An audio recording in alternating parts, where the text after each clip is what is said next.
ॐ गजाननं भूतगणादिसेवितं कपितजम्बूफलचारुभक्षणं उमासुतं शोकविनाशकारणं नमामि विघ्नेश्वरपादपङ्कजं शिवानन्दं शिवरूपं गुरुसाक्षात् शिवस्वयं संसारशोकहरति ध्याता शिवानन्दरूपं ब्रह्मविद्याप्रदायकं साकरे वंशप्रवर्तितं जीवशिवाय भवति ज्ञानेन तत्पदं बोधितं जय मंगलम जय नमः पार्वतीपते शिवहर महादेव वंदे श्रीमद्रामं सद्गुरु मती शांति शीतया श्रेष्ठं कामादि राक्षसारी भवजलधौ तत्वबोध सेतुकरम ओम तत्सत प्रभ्रमणे नमः। संत शिरोमणी मन्मथ स्वामी महाराज की जय।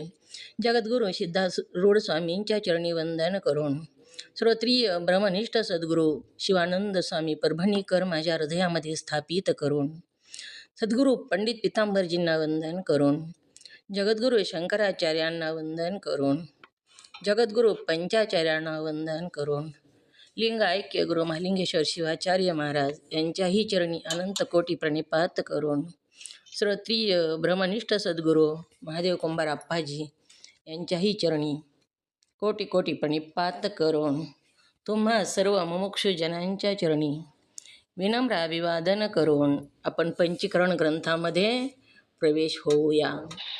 पंचीकरण ग्रंथाचं नंबर 115 काढा। ओम नमः शिवाय। कालच्या भागामध्ये आपण प्राणपंचकाचे व्याख्यान बघितले। आता थोडंसं कालचं आपल्याला किती कळालं। प्राणपंचकाचं व्याख्यान, ही प्राणपंचक जे आहे ते कोणत्या भूताचं आहे। ओम नमः शिवाय। हात वरी करा। प्राणपंचक कोणत्या भूताचं आहे।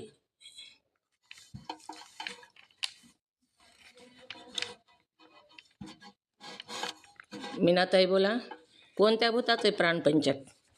काल बघितलं आपण, कळालं असेल तर सांगा कोणत्या भूताचे प्राणपंचक। जयश्रीताई होतात का काल। ओम नमः शिवाय। ओम नमः शिवाय ताई, मी काल नव्हते पण मी सांगते ताई, जमलं तर। जमलं तर सांगू का। सांगा कोणत्या भूताचे प्राणपंचक। वायुभूताचा आहे प्राणपंचक। बरोबर आहे, प्राणपंचक वायुभूताचं आहे। मी काल नव्हते, काहीच ऐकलं नाही पण तर प्राणपंचकाची प्राणाची नावे सांगा। प्राणपंचकामध्ये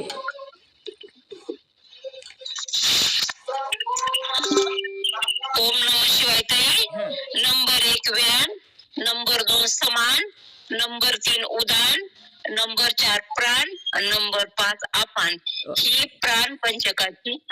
ओम नमः शिवाय। बरोबर आले का बरोबर। हो बरोबर आले। प्राण पंचकाची नावे आहेत। आता व्यानवाहनाचं कार्य काय। नंदा काकी बोला, व्यानवाहनाचं कार्य काय। व्यान नावाचा जो वायू आहे, प्राण आहे, त्याचं कार्य काय शरीरामध्ये आपल्या।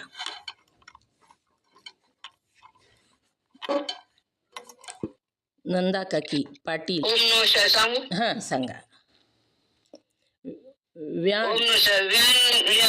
पंचकाचं काम आहे, या नावाच्या वायू शरीरातील सर्व स्थानात राहून देहाचे सर्व सांधे मागे पुढे हलवण्याचे काम करतो, कर्म करतो। अजून एकदा सांगा पूर्ण, अजून एक वेळेस सांगा। व्यान काय आहे। व्यान या नावाचा वायू। व्यान सांगा आता आलं। वायू पंच व्यान प्राणपंचक आहे ना, त्याच्यापैकी व्यान समान वायू व्यान समान बोला। वायूच आहे ना, व्यान हा वायूच आहे। या नावाचा वायू शरीरातील सर्व स्थानात राहून देहाचे सर्व सांधे मागे पुढे हलवण्याचे कर्म करतो, म्हणजे काम करतो। काम करतो। काय करतो व्यान नावाचा वायू। जी सांधे आहेत सगळे ते मागे पुढे करण्याचं काम करतो। समान नावाचा वायू काय करतो। मीनाताई बोला, समान नावाचा वायू काय काम करतो, कोणतं काम करतो आपल्या शरीरामध्ये? मीनाताई शिगे.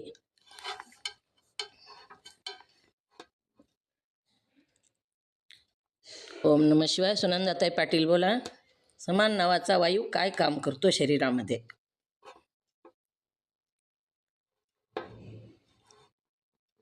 जयश्री. जयश्री ताई बोला. ओम नमः शिवाय. हां. ओम नमः शिवाय ताई. समान नावाचा वायू नाभी स्थानात राहतो. कर्म त्याचे कर्म अन्न रस नाड्यांच्या द्वारे रोमरोमात पोचवितो. हां. रोमारोमामध्ये ओम नमः शिवाय अन्नरस पोहोचवितो. पोचवितो. हां. ह्या समान नावाच्या वायूचं हे काम आहे. अन्न पाणी ही जे खाल्लेलं असतं ते जठर अग्नीत पचन झाल्यावर पुन्हा काय करतो तो? अन्नरस पुरवतो. तर स्थूल, सूक्ष्म आणि मध्यम हे 3 भाग अन्नरसाचे होतात. त्यातल्या अन्नाचा जो अतिसूक्ष्म भाग आहे तो शरीरात, हृदयात येऊन मन व बुद्धीला पुष्ट करतो. अतिसूक्ष्म जो भाग आहे तो काय करतो? मन बुद्धीला पुष्ट करतो. आणि जलाचा भाग जो सूक्ष्म आहे तो काय करतो? प्राण पुष्ट करतो. जलाशिवाय प्राण राहू शकत नाही. 1 दिवस जल नाही मिळू द्या 24 तास तर प्राण निघून जातो. ही काल आपण सगळं बघितलेलं आहे.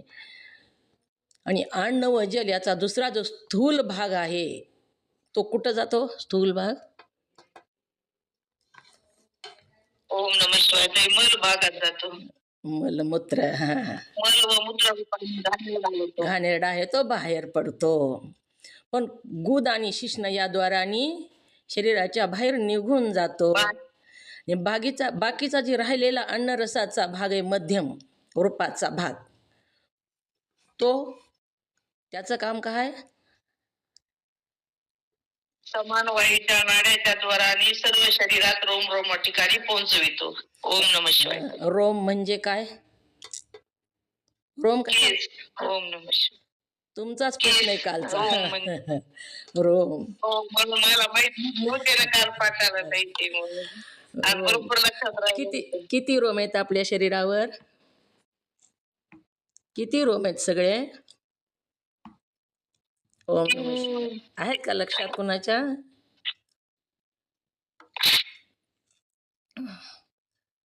नंदाताई पाटील बोला. किती रोम आहेत आपल्या शरीरावर?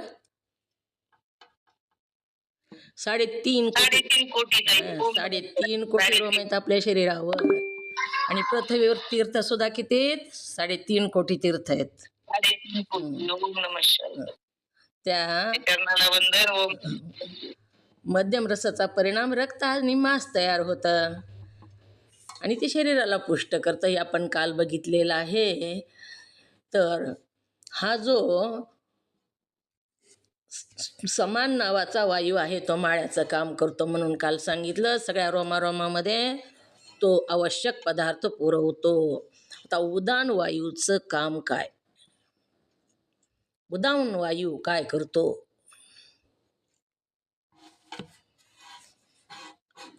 मुद्रिकाताई महाजन बोला. उदान वायू. ओम नमः शिवाय. उदान वायू या नावाचा वायू कंठस्थानात राहतो आणि मनुष्य अन्न खातो व जल पित असतो. त्याचे वेगवेगळे विभाग करून हिता या नावाच्या कंठात जी एक अतिसूक्ष्म नाडी आहे त्याच्याद्वारे स्वप्न व गुचकी उत्पन्न होते. तुम्हाला कळालं का? वाचून दाखवा म्हणलं नाही. काय लक्षात आलं ते सांगायचं. वाचून दाखविलं तर विसरून जातं, लक्षात आलेलं मात्र विसरत नाही. आपल्या लक्षात आलं का? ती नुसतं वाचून दाखवून काही उपयोग नाही. वाचून दाखविलं तर विसरून जातं ती. प्राण नावाचा वायू काय करतो? प्राण नावाचा वायू कोणतं काम करतो? मीनाताई बोला. कोणतं काम करतो प्राण नावाचा वायू? ओम नमः शिवाय ताई, तुमच्या चरणाला वंदन. प्राण प्राण नावाचा वायू श्वासोश्वास घेण्याचं काम करतो. हां दिवस आणि रात्र एकंदर 21,600 वेळा श्वासोश्वास घेण्याचं काम करतो. ओम नमः शिवाय. आणि आपण नावाचा वायू बुधस्थानात राहून मलविसर्जित करतो. आणि ह्या वेगळ्या वेगळ्या क्रिया 5 वायूच्या आहेत, आत्म्याच्या नाहीत. ह्यापेक्षा आत्मा हा वेगळा आहे आणि साक्षी आहे, ही आपण काल बघितलेलं आहे. तर ज्ञान इंद्रिय पंचकाचे व्याख्यान आज बघायचं आहे. ज्ञान इंद्रिय पंचक म्हणजे श्रोत्र इंद्रिय. किती 5 कोणते कोणते इंद्रिय ज्ञान इंद्रियाचे नावे? ज्ञान इंद्रिय कोणकोणते आहेत? बोरांडे ओम नमः शिवाय सांगू. हो सांगा. ज्ञानेंद्रियाचे ज्ञानेंद्रिय पंचकाचे नाव: स्तोत्रेंद्रिय, तंगी चक्षुरेंद्रिय, जीवा म्हणजे जीवेंद्रिय, घ्राणेंद्रिय. हे 5 हां ज्ञानेंद्रियाचे 5 ज्ञानेंद्रिय आहेत. ही पंचक आहेत. श्रोत्र इंद्रिय, श्रोत्र, त्वचा, चक्षु, जीवा आणि घ्राण, ही 5 ज्ञानेंद्रिय आहेत. तर श्रोत्र म्हणजे कान, याची दैवता दिशा आहे आणि याच्या योगाने शब्द ऐकू येतो. या वाचून मनुष्य बहिरा असतो, म्हणजे त्यास ऐकू येत नाही. श्रोत्र इंद्रिय या दैवता याची दैवता कोण आहे? तर दिशा दैवता आहे. आपण शब्द जेव्हा ऐकतो तेव्हा ह्या दिशेनं ऐकू आला असं म्हणतो बघा. इकडूनच आवाज आला हो असं म्हणतो. म्हणून ह्याची जी दैवता आहे ती दिशा आहे. शब्द इंद्रियाची दैवता दिशा आहे. ह्याच्या योगाने शब्द ऐकू येतो आणि या वाचून माणूस काय असतो? बहिरा असतो. दैवता जर नसेल तर त्याला ऐकू येत नाही. त्या वाचून माणूस बहिरा असतो, म्हणजे त्यास ऐकू येत नाही. ही शब्द वापरत असताना ही शब्द मी नाही आपल्याला म्हणायचं आहे, ही शब्द माझा नाही असं म्हणायचं आहे. तर आता शब्द मी नाही आणि माझा नाही, तर शब्द वाचून आपण राहू शकतो का हो? राहू शकत नाही. शब्द आपण बोलावाच लागतो आपल्याला, परंतु शब्द बोलत असताना त्याला कंट्रोल करणं, त्याला शब्द बोलत असताना सात्विक शब्दामध्ये जास्त वेळ राहणं. सात्विक शब्द म्हणजे काय? तर नामस्मरण करणं, ग्रंथ वाचणं किंवा ज्ञान प्राप्त करून घेणं, पंचीकरणासारखे श्रेष्ठ ग्रंथ वाचणं, ह्या सात्विक याच्यामध्ये राहणं. आणि राजस म्हणजे प्रपंचातले शब्द बोलणं आणि तामस म्हणजे निंदा करणं, शिव्या देणं, शाप देणं. अशा प्रकारे ही 3 प्रकार शब्दाचे सांगितलेले आहेत. तर ह्या शब्दाला जास्तीत जास्त वेळ सत्वामध्ये राहायचं आहे आपल्याला. सत्वात संजीवनी, सत्वामध्ये राहायचं आहे. आणि ह्याची दैवता दिशा आहे आणि दैवता असल्याशिवाय आपल्याला ऐकू येत नाही. आता त्वग इंद्रिय म्हणजे त्वचा, ह्याची दैवता वायू आहे. या इंद्रियाच्या योगाने मनुष्यास शीत, उष्ण, कोमल किंवा कठीण असे स्पर्श जाणवतात. त्वग इंद्रिय याची दैवता वायू आहे. वायूच्या योगानंच आपल्याला स्पर्श जाणवतो. थंडी वाजायली तर वायूच्या योगानं जाणवते. गरमी होईली ते सुद्धा वायूच्या योगानं जाणवते. इंद्रियाच्या योगानं मनुष्य शीत, उष्ण, कोमल म्हणजे आपण गादीवर झोपलो मऊ लागायलं, ही कोमल स्पर्श, किंवा कठीण काही टोचायलं तर कठीण स्पर्श, हे ह्या त्वग इंद्रियानं म्हणजे त्वचेनं आपल्याला कळतं, लक्षात येतं, जाणवतं.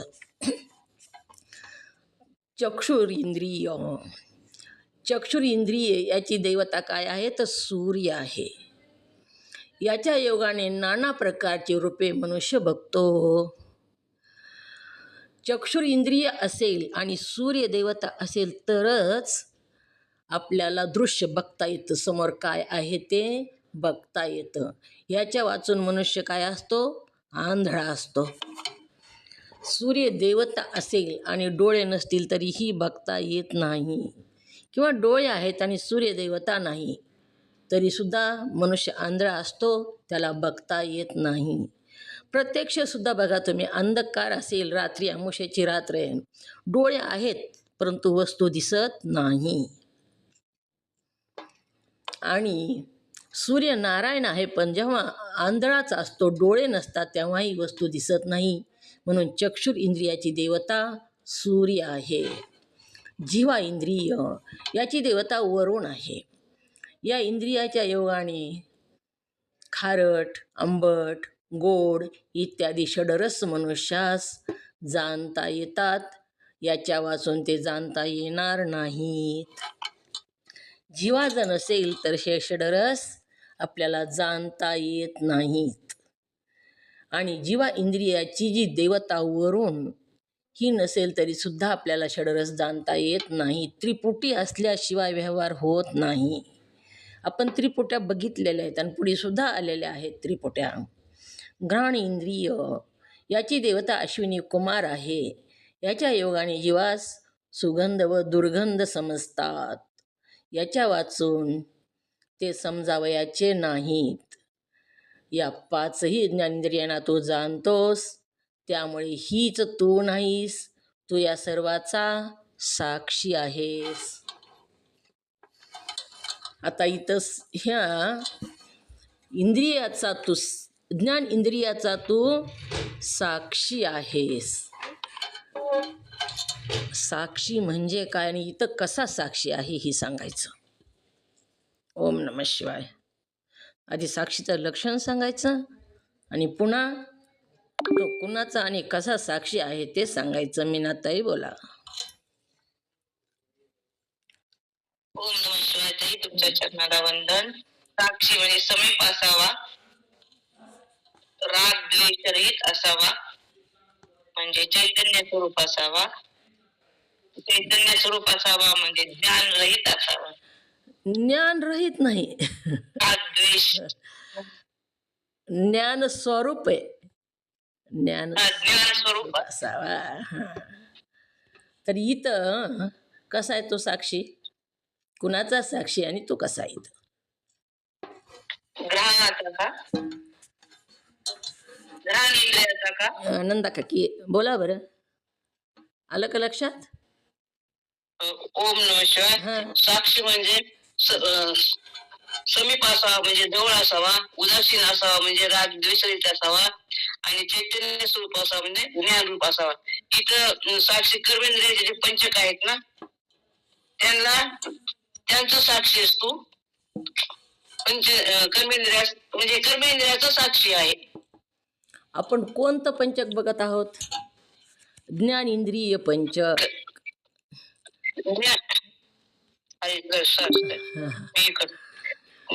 जे श्रोत्र, त्वचा, चक्षु, जीवा आणि घ्राण हे ज्ञान इंद्रिय आहेत. ह्याचं पंचक आपण बघत आहोत. तर ज्ञानेंद्रियाचा साक्षी आहे. साक्षी का म्हटलं तर तो तिथंच आहे. ज्ञान इंद्रिय जिथं आहे तो तिथंच आहे, समीप आहे. तो समीप असावा म्हणजे समीप आहे तो. हे पाच जे ज्ञान इंद्रिय आहे तिथं जवळच आहे तो. उदासीन ह्याच्यापेक्षा वेगळा आहे तो. रागद्वेष रहित आहे. उदासीन, रागद्वेष रहित आणि चैतन्य स्वरूप म्हणजे तो ज्ञान स्वरूप आहे. ही सगळं तो जाणतो, परंतु ह्याच्यापेक्षा वेगळा आहे. सगळ्यापेक्षा वेगळं निघायचं आहे आपल्याला. आत्मा आहे ह्याच्यापेक्षा वेगळा आहे. कर्म इंद्रिय पंचकाचे व्याख्यान. वाघ इंद्रिय याची देवता अग्नी आहे आणि त्यामुळे जीवास शब्द बोलता येतो. या वाचून तो मुखा असतो. वाघ इंद्रियाची देवता कोणती? अग्नी. अग्निदेवता जर नसेल तर आपल्याला शब्द बोलता येत नाही. अग्निदेवता नसेल तर शब्द बोलता येत नाही. तो मुका असतो किंवा वाघ इंद्रिय नसेल तरी सुद्धा शब्द बोलता येत नाही. आपण त्रिपुट्या बघितलेल्या आहेत. त्रिपुट्या म्हणल्यानंतर अजून लक्षात येतं. पाणी इंद्रिय म्हणजे हात. याची देवता इंद्र आहे आणि याच्या योगाने मनुष्य पदार्थ घेतो देतो, या वाचून क्रिया होणार नाही. पाद इंद्रिय याची देवता उपेंद्र म्हणजे विष्णू आहे. उपेंद्र म्हणजेच विष्णू आणि याच्या योगाने जाण्या येण्याची क्रिया घडते. याच्यावरून मनुष्य आंधळा असतो. जाणं येणं कशानं करतो आपण, तर पायानं करतो. उपेंद्र देवता असल्याशिवाय जाणं येणं ही होत नाही. ही सेवक आहेत, आपण बघितलेले सेवक आहेत. ही पुन्हा अजून एवढं झालं की बघू पूर्ण. तर याच्या योगाने जाण्या येण्याची क्रिया घडते. याच्या वाचून मनुष्य पांगळा असतो. विष्णू देवता नसेल तरीही जाण्या येण्याची क्रिया घडत नाही किंवा पाय नसतील तरीसुद्धा जाण्या येण्याची क्रिया घडत नाही. शिश्न इंद्रिय याची देवता प्रजापती आहे. याच्या योगाने मूत्र आणि रतिभोग होतात. याच्या वाचून पुरुष नपुसक असतो. गुद इंद्रिय याची देवता मृत्यू म्हणजे यम आहे. याच्या योगाने जीवाचा मलाचा त्याग होतो. या पंचकर्म इंद्रियास तू जाणतोस, त्यामुळे हीच तू नाहीस तर ह्याचाही तू काय आहेस, साक्षी आहेस. बोरांडे ताई बोला, इथं कसा साक्षी, कुणाचा साक्षी आहे? मंगे ताई आहेत का? बोला. हां ओम नमः शिवाय ताई. हां सांगा. मी तर इंद्रिय पंचकाचा साक्षी आहे. वाघेंद्रिय, पाणींद्रिय, पादेंद्रिय, शिष्णेंद्रिय, बुधेंद्रिय या पंचकर्मेंद्रियापासून तू जाणतोस, त्यामुळे तू त्यांचा साक्षी आहेस. ओम नमः शिवाय ताई. साक्षीचं लक्षण काय? साक्षीचं लक्षण समीप असावा, समीप असावा, उदासीन असावा म्हणजे राग द्वेष रहित असावा, चैतन्य स्वरूप असावा म्हणजे ज्ञान स्वरूप असावा. मग ही तिन्ही औषधं इथं बसवायचे. समीप असावा, ही जी कर्म इंद्रिय आहेत ह्याच्या आत्मा समीप आहे का दूर आहे? हो, समीप आहे. इंद्रिय सुद्धा देहातच आहे. हां, आत्मा सुद्धा देहातच आहे. साक्षी तिथंच आहे. तो इथं काय समीप असावा हे बसलं. राग द्वेष रहित असावा,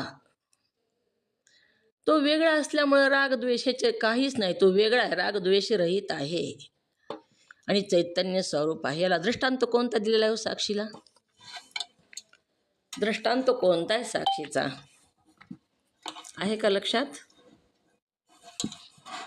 नंदा काकीच्या लक्षात? ओम नमः शिवाय. ते दोन भावाच्या भांडणाचा दिलेला आहे दृष्टांत. कसा दिला ती दृष्टांत? कसा आहे सांगा पुन्हा. सांगू का? हां सांगा. दोन ओम नमः शिवाय. दोन शेजारी होते. एक वेळेस त्यांचं भांडण होतं. त्यांचं खूप भांडण झालं. त्याच्यानंतर ते भांडण कोर्टात जातं. मग कोर्टात गेल्यानंतर तिथं साक्षीदार बोलवते. मग त्यांनी पहिला साक्षीदार बोलवले. तर त्यांनी विचारलं, बाबा तू यांचं भांडण ऐकलंस का? तर म्हणे हो ऐकलं, यांचं खूप भांडण झाले. मग तू कुठं होतास? तर म्हणलं मी शेतात होतो. शेतात होतो म्हणजे भांडण कुठे झालं? तर गावात झालं, त्यांच्या घरा शेजारी. म्हणजे तो समीप नव्हता. भांडण ऐकायला त्यांच्या जवळ तो नव्हता, म्हणजे ती साक्ष बाद झाली. त्याच्यानंतर दुसरा बोलवला तर मग त्याला विचारलं, तू होतास का भांडण ऐकताना? तर होतो म्हणला. मग काय झालं? ह्या दोघात खूप भांडण झालं. तू कुठं होतास? तर मी तिथंच होतो. म्हणजे झाडाची साक्ष घेतली. झाडे साक्ष घेतली तर ते झाड म्हणजे झाड काही साक्ष देऊ शकत नाही. मग तिसरा बोलवला तो म्हणला की हो बाबा मी यांचं तिसरा मनुष्य काय म्हणला मी यांचं भांडण ऐकले. कसं ऐकलं तर म्हणजे हे दोघांचे खूप भांडत होते आणि रामूचं बरोबर आहे आणि श्यामूचं चूक आहे. का तर म्हणजे अवयव पण ह्याच्या बरोबर माझं भांडण झालं तो तसाच आहे. म्हणजे तो उदासीन नव्हता, राग द्वेष येत नव्हता, त्याच्या मनात रामूशी राग होता.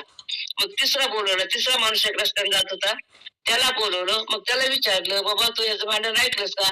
तर हो म्हणे मी ऐकलं यांचं भांडण. मग कुठे यांचं रस्त्यावर भांडण चाललं होतं, मी रस्त्याने जात होतो.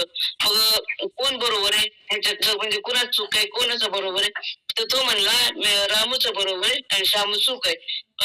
तू कुठं होता? तर मी जवळच होतो म्हणला आणि तो काही त्यांच्या शेजारी कोणी नव्हता, मी रस्त्याने जात होतो. म्हणजे ज्ञान स्वरूप होता, चैतन्य म्हणजे ज्ञान स्वरूप होता. त्यांनी कुणाच्याच बाजू घेतली नाही, त्यांनी खरं ते सांगितलं. आणि ज्ञान स्वरूप म्हणजे ती राग द्वेष रहित, दुसरे राग द्वेष रहित आणि तिसरं चैतन्य. दुसरा आलं थोडं आलं, विसरलं पहिलं. तर पण राहिला दृष्टांत, साक्षीचा दृष्टांत ही लक्षात राहिलं पाहिजे. दृष्टांत सिद्धांत का तर प्रत्येक ठिकाणी ती आलेले, प्रत्येक ठिकाणी तीच आलेले आहे. आपण आता अंतःकरण व्यानवानावर संस्कृतद्वारात येतं आणि शब्द विषय भोगत आणि वाचा त्याची सेवा करते, ही आपण बघितलेले. पण आपण त्रिपुटी ज्या बघितल्या, त्रिपुट्या म्हणून दाखवता येतात का?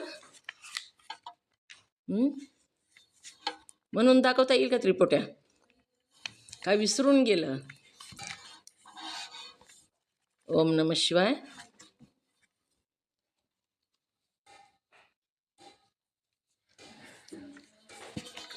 म्हणून दाखवता येते का? दाखवा म्हणून.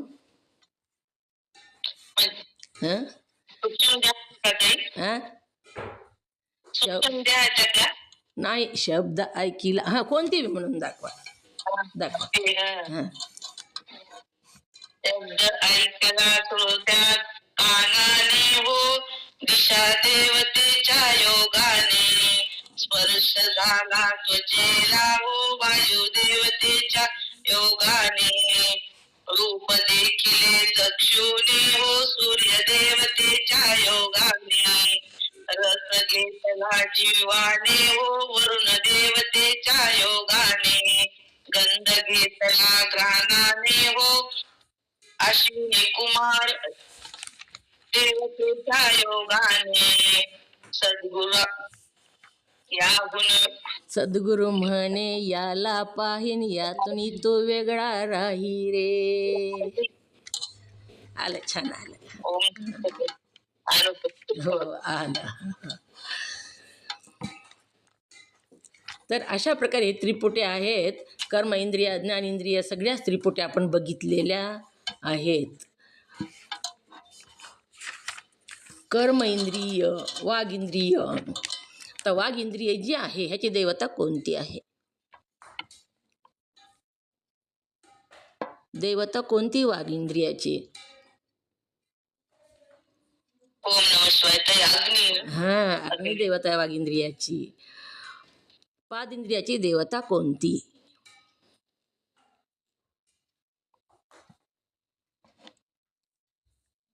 ओम नमः शिवाय. ओम नमः शिवाय ताई. पाणींद्रियाची देवता इंद्र आहे. इंद्र. पाणी इंद्रियाची इंद्र देवता आणि पाद इंद्रियाची देवता कोणती? विष्णू आहे. ओम नमः शिवाय. पाद इंद्रियाची देवता विष्णू आहे. बुध इंद्रियाची देवता कोणती? ओम नमः शिवाय. बुध इंद्रियाची देवता यम आहे. आणि शिष्णाची देवता? शिष्णाची देवता प्रजापती. शिष्णाची देवता प्रजापती आहे. प्रजापती आहे.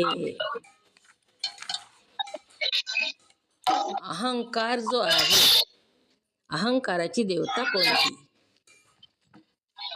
अहंकाराची देवता कोणती?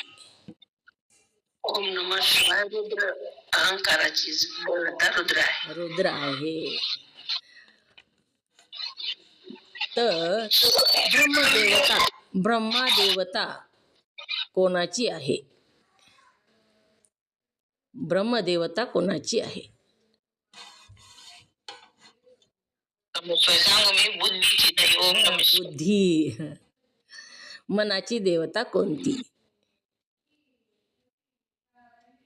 ओम नमः शिवाय. मनाची देवता चंद्र आहे. हा, चंद्रमा. नमः शिवाय. मनाची देवता चंद्रमा आहे. तर आपण प्राणपंचक बघितलं, ज्ञान इंद्रिय पंचक बघितलेलं आहे.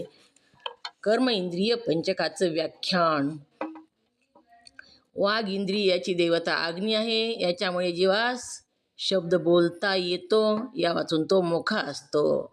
पाण इंद्रियाची देवता हात, याच्या देवता इंद्र आहे. याच्या योगाने मनुष्य पदार्थ घेतो देतो, याच्या वाचून क्रिया होणारच नाही. पाद इंद्रिय याची देवता उपेंद्र आहे, विष्णू आहे.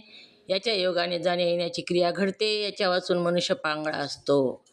आणि शिश्नाची देवता प्रजापती आहे, त्याच्या वाचून नपुंसक असतो. गुद इंद्रियाची देवता यम आहे. आणि जीवास मलाचा त्याग यमदेवतेमुळे होतो. आता आपल्याला विषय पंचकाचं व्याख्यान. विषय पंचक कोणत्या भूताचं आहे?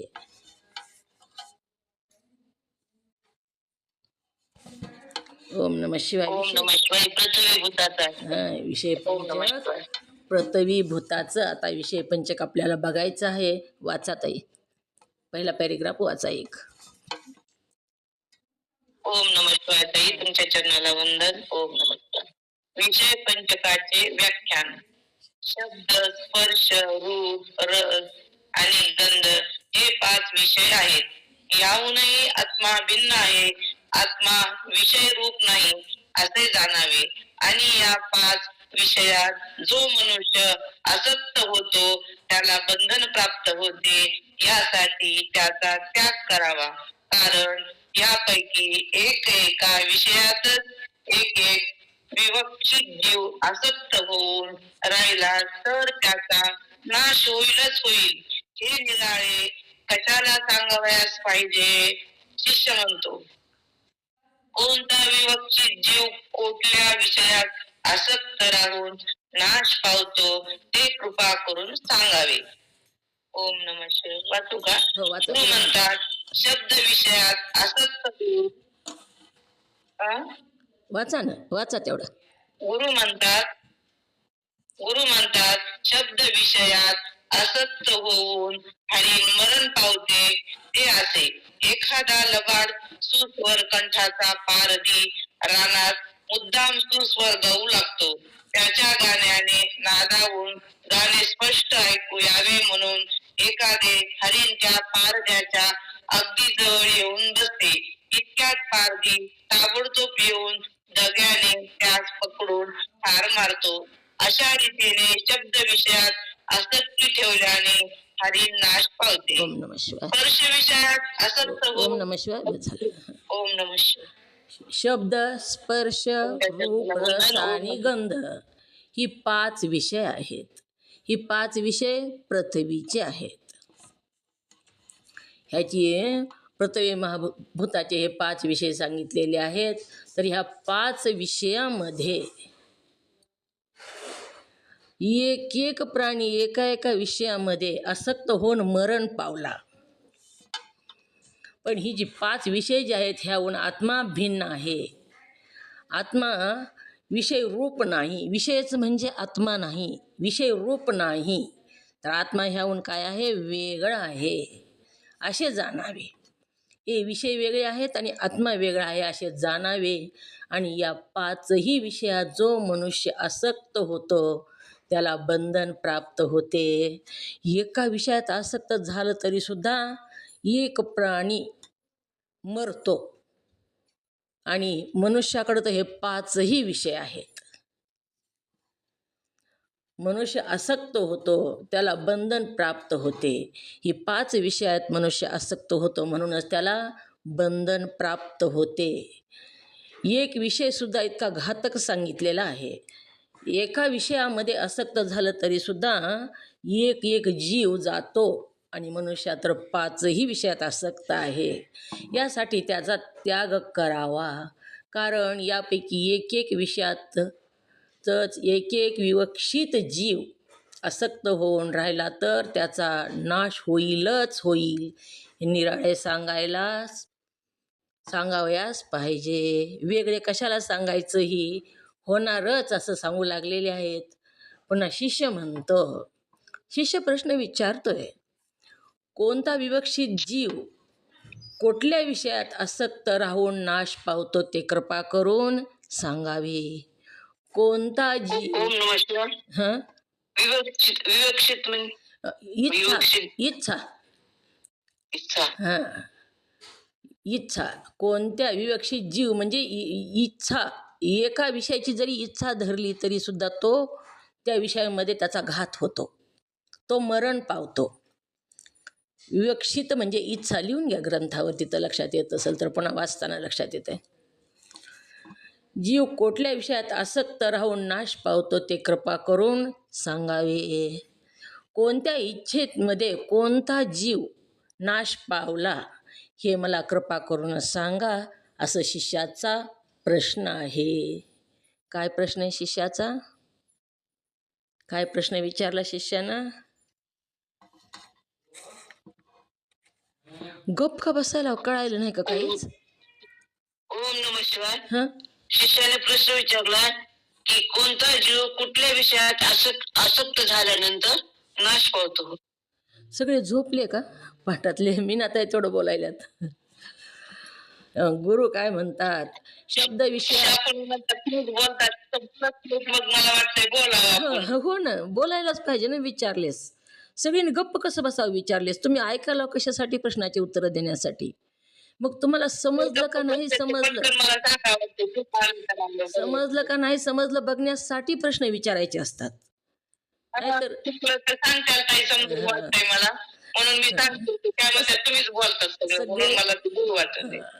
बोलायचं, हात वरी करायचा, बोलायचं, झोपी जात जात पाठ ऐकायचा नाही. लवकर पाठ आहे की 8 ते 9, झोपायचा टाइम पण नाही पाठाचा. मग शब्द विषयात आसक्त होऊन हरीण मरण पावते.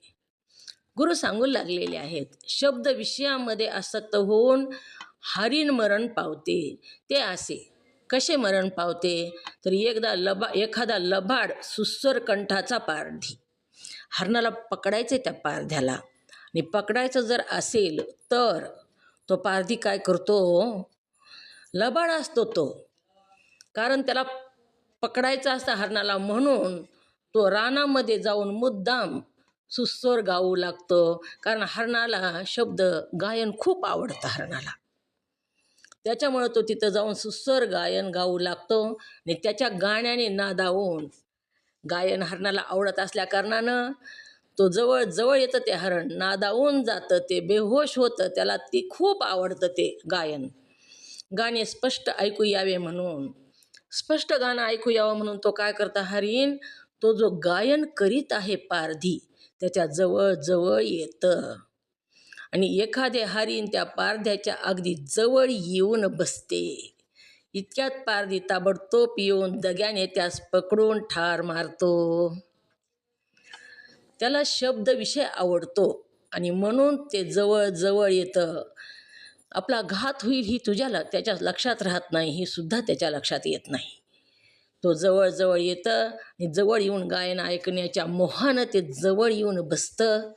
आणि जवळ येऊन बसल्याबरोबर पारधी काय करतो? त्याला ताबडतोब धरतो, दग्याने धरून फसवून ठार मारतो. अशा रीतीने शब्द विषयात आसक्ती ठेवल्याने हरिणाचा नाश पावतो. एकच विषय शब्द हरणाला आवडतो आणि त्या एकाच विषयामध्ये हरणाचा नाश झालेला सांगितलेला आहे. दुसरा, स्पर्श विषयात आसक्त होऊन हत्ती नाश पावतो. स्पर्श विषयामध्ये दुसरा जो प्राणी हत्ती हा नाश पावतो. या देशात हत्ती पुष्कळ असतात. त्या देशात हत्तीचे मौल्यवान दात मिळविण्यासाठी, जिथं खूप हत्ती पुष्कळ असतात ज्या अरण्यामध्ये, तर त्या हत्तीचे दात जे असतात ती खूप मौल्यवान असतात, त्यांना खूप किंमत येते विकायचं म्हणल्यावर. म्हणून ते दात मिळवण्यासाठी जंगली लोक जंगलात मोठा खड्डा करून ठेवतात. त्या हत्तीला ती दात मिळवण्यासाठी, त्या हत्तीला पकडण्यासाठी जंगली लोक काय करतात, तर जंगलामध्ये मोठा खड्डा करतात खाली आणि खड्डा करून ठेवतात. आणि तो खड्डा दिसू नये म्हणून त्यावर लांब लांब वासे आतरतात. वासे म्हणजे लाकडाच्या फळ्या. खड्डा करतात आणि त्याच्यावर पातळ फळ्या लाकडाच्या आतरतात व त्यावर जमिनीबरोबर दाट गवत पसरतात. त्या हत्तीला जमीन वाटावी म्हणून त्याच्यावर काय करतात, गवत पसरून ठेवतात. आणि नंतर खड्ड्याच्या त्या बाजूकडून हत्तीची टोळी येत असेल, तिच्या समोरून हत्तीची टोळी येत आहे, तिच्या समोरून बाजूस लाकडाची एक हत्तीनं रंग देऊन हुबेहूब तयार करून ठेवतात. लाकडाची हत्ती सारखीच हत्तीन बनवतात, त्याला हत्तीचाच रंग देतात आणि तिथं त्या लाकडाच्या फळ्या ज्या आतरलेल्या असतात त्याच्यावर ते हुबेहूब हत्तीन तयार करून ठेवतात व त्या लांबून येणाऱ्या हत्तीपैकी एखादा हत्ती ती लाकडी हत्तीन पाहिल्याबरोबर ती खरी आहे असे समजून तिला स्पर्श करण्यासाठी वेगाने धावत येतो आणि तोच त्या खड्ड्यात पडून मरण पावतो. वेगाने धावत येतो. हत्तीचं वजन जास्त असतं, ती पातळ फळ्या आतरलेल्या असतात आणि तिथं ती कृत्रिम हत्तीन जी तयार केलेली असते, हत्तीनी सारखीच हत्तीन, आणि त्या हत्तीनंच असं समजून तो तिला स्पर्श करण्यासाठी येतो आणि ती फळ्यामधून मधी पडतो आणि मरण पावतो. कोणत्या विषयामध्ये हत्ती मरण पावला? ओम नमः शिवाय. कोणत्या विषयामध्ये हत्ती मरण पावलेला आहे? मंगेताई बोला. मंगेताई हात वरी करा काकी. मंगेताई बोला. कोणत्या विषयामध्ये? स्पर्श विषयामध्ये. एकाच स्पर्श विषयामध्ये हत्ती मरण पावला. हरिण कोणत्या विषयात मरण पावलं? हरणीचा अंत कोणत्या विषयामुळे झाला? ओम नमः शिवाय ताई. शब्द विषयामध्ये झाले. एकच शब्द विषय हरणीला आवडला, त्याच्यामध्ये मोहून गेला आणि हरणीचा अंत झाला आणि हत्ती मात्र स्पर्श विषयामध्ये मरण पावला. आता रूप विषयाच्या. ओम नमः शिवाय. काय म्हणलात? आवाज चंद्रकला नावाचा कॅमेरा उघड्या, आवाज यायला. चंदाताई कॅमेरा बंद करा. कुठं मला दिसना का ह्याच्यावर? ओम नमः शिवाय. कॅमेरा बंद करा. झाला का? मग ते सांगा ना तुम्ही. मग मला सांगा तुम्ही. चंद्रकला कॅमेरा बंद करा. रूप विषयाच्या सेवनाने पतंगाचा नाश होतो, हे सर्वाच्या पाहण्यात नेहमीच येते. हे पतंग दिव्याचा प्रकाश पाहून त्यावर झडप घालतात आणि मरतात. झाला का कॅमेरा बंद? नाही झाला अजून. नाही झाला हो. आवाज जाईल. ओम नमः शिवाय. चंद्राताई तुमचा कॅमेरा उघडायचे बंद करा. चौकोनी जे आहे ना त्याच्यावर टच करा म्हणजे कॅमेरा बंद होतो. चौकोनी कॅमेरासारखं चित्र आहे चौकोनी, त्याच्यावर टच केलं की कॅमेरा बंद होतो. कॅमेरा बंद करा. रूप विषयाच्या सेवनाने पतंगाचा नाश होतो. दिवेवर पतंग झडप मारतो बघा, त्याला रूप विषय खूप आवडतो. आणि त्याला तो विषय आवडत असल्या कारणानं तो तिथं जातो आणि त्याला खूप आनंद मिळतो तो रूप विषय भोगताना. तो दिव्यावर झडप मारतो आणि तो मरण पावतो. आपण बघतो दिव्याच्या भोवताली तो पतंग फिरायलेला आधी फिरतो आणि दिव्यावर झडप मारून तो त्याचा अंत होतो, तो मरण पावतो. चंदाताई कॅमेरा बंद करा. ओम नमः शिवाय. चंदाताई, हा, पतंग म्हणजे काय? पाकळ्यासारखं नसतं का ते दिव्यावर झडप मारतं, दिवे जवळ जाऊन त्या पाकळ्या मरतात बघा. पतंग दिव्याच्या भोवताली फिरतात, प्रकाश असेल तिथं, आणि तिथं जाऊन ते जळून मरतात. रूप विषयामध्ये पतंगाचा नाश होतो, रस विषयामध्ये माशाचा नाश होतो. तो असा मासे मारणारे कोळी जी असतात ना, ते मासे मारण्याच्या आपल्या जी लोखंडी गळाचे आकडे एकत्र जमवून त्याच्यावर आमिष म्हणून काहीतरी खायचे पदार्थ बांधून तो गळ पाण्यात सोडतात. मासे पकडायचं जे असते त्याच्या पुढच्या टोकाला खाण्याचा पदार्थ लावतात ते, आणि ते पाण्यात सोडतात, गळ पाण्यात सोडतात. लगेच पाण्यातले मासे त्या पदार्थाच्या अभिलाषेने त्या पदार्थातच आपले वास्तुतः तो लोखंडी गळातच आपले तोंड खुपसून मरण पावतात. यासाठी हा रसविषय ही दुःखाचे कारण आहे. मासे पकडणारे जी लोक असतात ते गळाच्या तोंडाला अन्न पदार्थ लावतात आणि ते अन्न पदार्थ खाण्यासाठी म्हणून मासे तिथं येतात. तिथं आल्याबरोबर मासेचं तोंड त्याच्यामध्ये घातल्याबरोबर तोंड तिथंच खुपसलं जातं आणि मासा तिथंच अडकतो आणि तो मरण पावतो. रस म्हणजे जीभ. रस विषयामध्ये माशाचा अंत होतो. एक प्राणी एका विषयामध्ये जातो. गंध विषयाने भ्रमर मरण पावतो. तो असा एखाद्या सूर्यविकासी प्रफुल्लित कमळावर एखादा भ्रमर सुगंधाच्या अभिलाषेने बसून राहतो. कमळ असतं, कमळामधला मध प्रशन करण्यासाठी भ्रमर कमळामध्ये बसतो. त्याला खूप गोड वाटतो तो मध आणि तो तिथंच बसून राहतो. त्याला त्या अभिलाषा सुटत नाही त्या कमळातल्या गंधाची. बसून राहतो आणि सूर्यास्ताबरोबर कमळ मिटतं. सूर्य मावळला की कमळ मिटतं आणि तथापि तो सुवासाच्या लोभाने त्यातून बाहेर पडत नाही. तो आधी बाहेर पडत नाही, त्याला थोडा वेळ बसावं असंच वाटतं. आणि कमळ मिटलं की भ्रमर अर्थात त्या कमळाबरोबर ती कमळ मिटलं की ती भ्रमर मध्येच अडकतो आणि तेथे एखादा हत्ती येतो. एखादा हत्ती येऊन ते कमळ उपटून खाऊन टाकतो. तेव्हा तो भ्रमर अर्थातच त्या कमळाबरोबरच मरण पावतो. म्हणून गंधविषयी ही दुःखाचा हेतू आहे. त्यासाठी या पाचही विषयाच्या ठिकाणी दोषदृष्टी ठेवून त्याचा त्याग करावा. पाचही विषय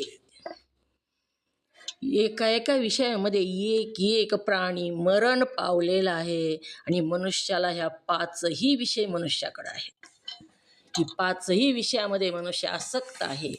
एका विषयात आसक्त झाला तर एक प्राणी मरण पावला, मनुष्य मात्र पाचही विषयामध्ये आसक्त आहे. म्हणून मनुष्यानं ह्या पाच विषय जे आहेत ते जर अंगीकार केला तर तो बंधन त्याला प्राप्त होतं. म्हणून त्याचा त्याग करा असं सुरुवातीलाच आपल्याला सांगितलेलं आहे. एका विषयामध्ये एक प्राणी मरण पावलेला आहे. तर शब्द विषयामध्ये कोणता प्राणी मरण पावला? ओम नमः शिवाय. सुनीता, शब्द विषयामध्ये कोणता प्राणी मरण पावला?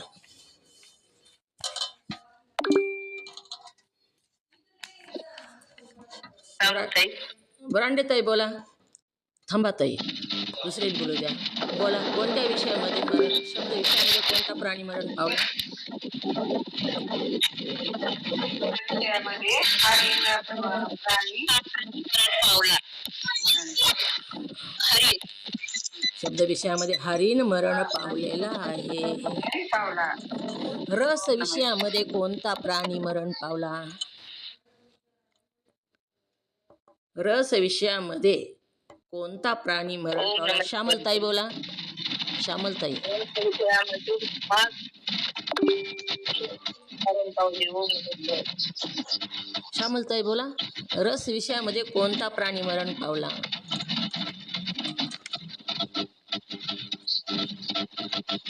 महाजनताई तुमचं ऐकायला आलं नाही. काय बोललात ऐकायला आलं नाही. मोबाईल जवळ धरून बोला. रस विधी माझं ऐकायला आलं सांगू का? हा सांगा. रस विषयामध्ये माशांचा नाश झाला. ओम नमः शिवाय. रस विषयामध्ये मासा हा प्राणी मरण पावलेला आहे. गंध विषयामध्ये कोणता प्राणी मरण पावला? सुनंदाताई पाटील बोला. गंध विषयामध्ये भ्रमर मरण पावला. भ्रमर. गंध विषयामध्ये मरण पावला. ओम नमः शिवाय. रूप विषयामध्ये पाटील काकू, रूप विषयामध्ये कोणता प्राणी मरण पावला? कोणत्या प्राण्याचा घात झाला? मासा मरण पावला. रूप विषयामध्ये मासा मरण पावला. नाही पतंगाचा नाश झाला. ताई महाजन म्यूट करा. महाजन ताई म्यूट करा. अशा प्रकारे 5 विषयामध्ये एका विषयामध्ये एक प्राणी मरण पावलेला आहे. ही आपण विषय पंचकाचे व्याख्यान बघितलेले आहे. तर विषय पंचकाचे व्याख्यान जे आहे ते कोणत्या भूताचे आहे? बुरांडे ताई बोला बरं. कोणत्या भूताचे विषय ही पंचकाचे व्याख्यान कोणत्या भूताचे आहे? येले का काही लक्षात का? काहीच कळना. मंगेताई कोणत्या भूताचे व्याख्यान? विषय पंचकाचे व्याख्यान.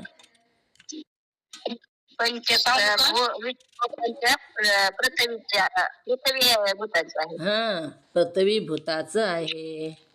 कर्म इंद्रिय पंचक कोणत्या भूताचं आहे? कर्म इंद्रिय पंचक कर्म इंद्रिय आपाचे आहेत. कर्म इंद्रिय पंचक कुणाचं आहे? आपाचं आहे. स्थूल देहाचं कोष्टक पुन्हा पुन्हा बघा, म्हणजे तुम्हाला सगळंच पाठ होते. सगळ्याच तुम्हाला पुढच्या जी प्रक्रिया आहेत ते तुम्हाला सांगता येतात. ते स्थूल देहाचं जे कोष्टक आहे ते रोज एकदा दोनदा वाचायचं. वेळ मिळाला की वाचायचं, मग लक्षात येतं सगळं. आपला विषय पंचकाचं ही झालेलं आहे. पंचमाभूताचं ही आता प्रक्रिया तिसरी बघायची आपल्याला, पण ते आता उद्याच्या भागात बघू.